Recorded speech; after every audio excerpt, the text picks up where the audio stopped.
वरमुळे शंडा खाली दिसे बाणो, प्रपंची राणो राण वृक्षबारे. त्रिगुणाच्या शाखा उपशाखा बहुत नाना, यानी येत पत्रे जास. पक्व फल अहम सोहम गोडी त्याची, सेविता जीवाची आस पुरे. ज्ञानदेव म्हणे वृक्ष परिपूर्ण झाला, बीज रुडला जाणिवेचा. माऊली ज्ञानेश्वर महाराज की जय.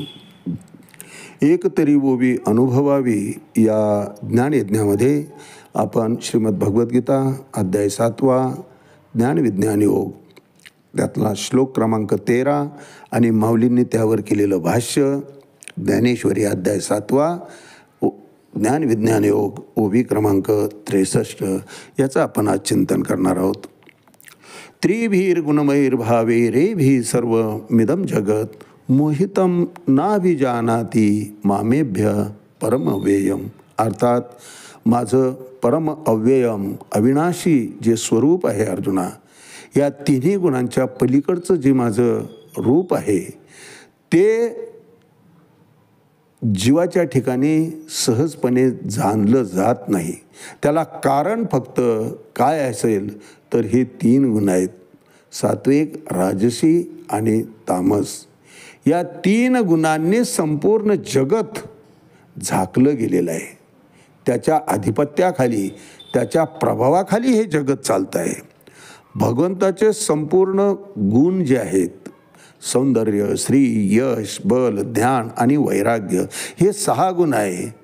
हे 6 गुण वसती जेत म्हणून तो भगवंतो माऊली वर्णन करतायत.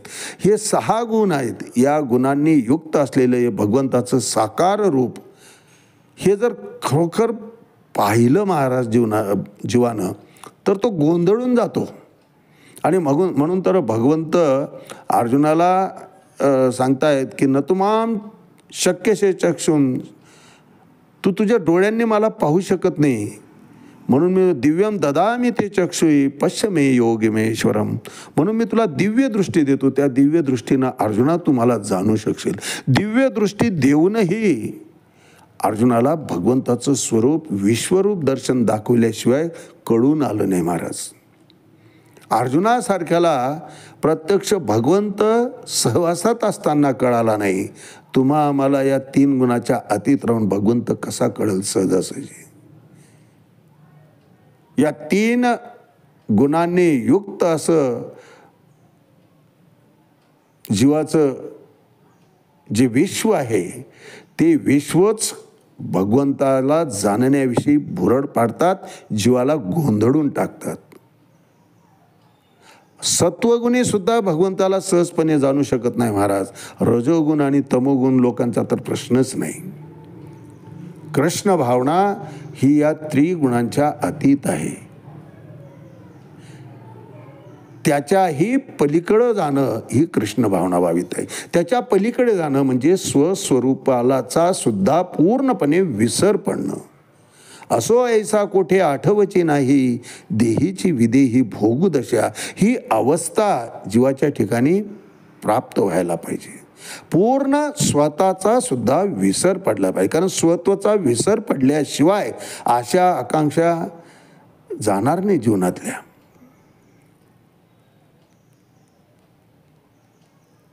म्हणून भगवंत 9व्या अध्यायामध्ये सांगतात की यत करोषी यदश्नासी यज्जुहोषी दधासी यत यत तपस्यास्य कौंतय तत् कुरुष्व मदर्पणम. तू जे काही करतो आहेस, जे काही खातो आहेस, जे काही यज्ञ होम करतो आहे, जे काही दान देतो आहे किंवा जे काही तप वगैरे करतो आहे अर्जुना, ते सगळं माझ्या ठिकाणी अर्पण करत चल. म्हणजे काय, माझा विसरच पडू देऊ नको. आणि भगवंताचा जर विसरच पडला नाही तर विस्मरणाचा प्रश्न कुठे आहे महाराज. म्हणून दळिता कांडिता तुझं गायी ना अनंता, अखंड ऐसे खंडे ना त्याचे, नाम विठोबाचे तुका म्हणे.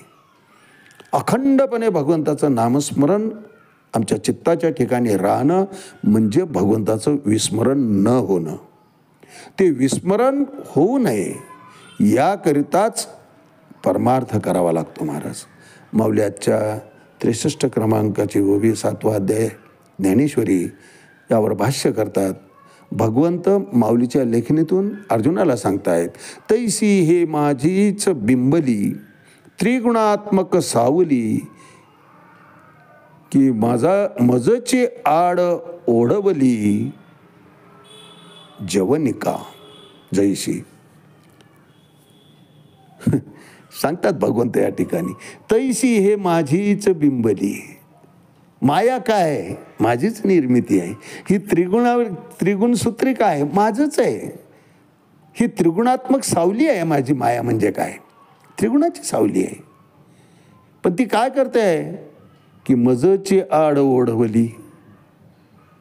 निर्मिती मी केलो, पण माझ्याच ठिकाणी ती मिथ्या भासलेली, माझं स्वरूपच ती मिथ्या करून झाकून टाकलं. सत्व रज तम या गुणांनी युक्त अशी माझीच जी माया आहे, माझीच जी पडलेली सावली आहे, ती जणू काय पडद्याप्रमाणे माझ्या स्वरूपाच्या आड आली आहे. चांगदेव 65 माऊली सुरुवातीच्या ओवीमध्येच म्हणतात, 65 वयापैकी सुरुवातच आहे की स्वस्ती श्रीवटेषु जो लपवनी जगदा भासू, दावी मग ग्रासू प्रगटला करी. स्वस्ती श्रीवटेषु जो लपवनी जगदा भासू, मायेनं पूर्ण झाकून टाकलेलं आहे सर्वत्र, परंतु मायेमुळं झाकला गेलेला आहे. ते मायेचा पडदा बाजूला आम्हाला काढता यायला पाहिजे. आणि तो पडदा काढण्याकरताच पुढे आहे याच अध्यायामध्ये ज्ञानविज्ञान योगमध्येच भगवंताने त्यावर पर्याय सांगितलेला आहे. ते पुढे आपण अभ्यासणार आहोतच. आज माऊली भाष्य करताना आपल्या लेखणीतून सांगतात आणि भगवंत अर्जुनाला माऊलीच्या लेखणीद्वारा सांगतायत, तैसी हे माझीच बिंबली त्रिगुणात्मक सावली, की मजची आड ओढवली जवनिका जैशी. पडद्यासारखी ही उभी राहिली आणि माझ्या स्वरूपाचा जीवाच्या ठिकाणी विस्मरण झालं. आज याच ठिकाणी थांबूया. रामकृष्ण हरी पुंडलिक वरदारी विठ्ठल. श्री ज्ञानदेव तुकाराम पंढरीनाथ भगवान की जय. माऊली ज्ञानेश्वर महाराज की जय. जगद्गुरु तुकाराम महाराज की जय. शांती ब्रह्म एकनाथ महाराज की जय. आदि शक्ती मुक्ताबाई की जय.